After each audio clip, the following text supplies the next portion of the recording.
integrated perennial and annual cropping system where that the chickens maintain. The corn that is growing there has no inputs whatsoever, zero inputs. And you will see the quality of that corn compared to the corn around us. And that's popcorn, by the way, which always grows shorter. And then the perennial crop in this case, we pick hazelnuts because they happen to be native to this ecology. Mm-hmm. They're well adapted, and we have hybrid hazelnuts which are very productive.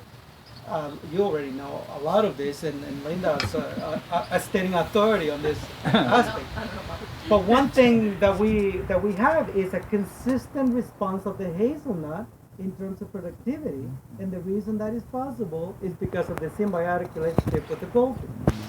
The crops that we alley crop in within the hazelnut rows, we rotate sunflowers and corn. This year is the corn turn, and so you will see popcorn. Last year was sunflowers, and so on. So, so the feed comes in, the chickens eat it. Whether we get eggs or meat out of them is irrelevant. It's energy that came through the feed. In the paddocks, we spread grain. That grain in the last 3 years came from the neighbors' fields. The bigger silos were filled with corn and barley. And so that barley and other seeds are spread in the paddocks. They sprout, and the sprouts is what the chickens really go for. Mm-hmm. In our world, a pasture chicken is an oxymoron.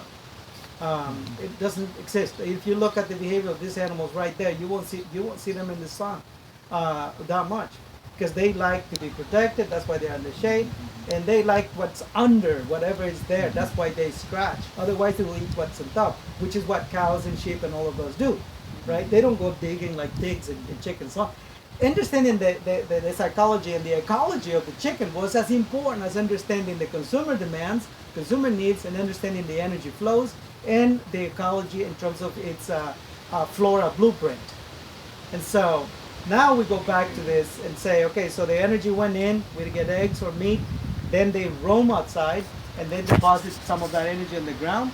The hazelnuts are the most effective plant at picking that energy up, especially in the case of poultry manure, which is primarily nitrogen. They pick it up at a rate of about 300 pounds per acre and turn it into hazelnuts, which should still feed energy. It's just a hazelnut.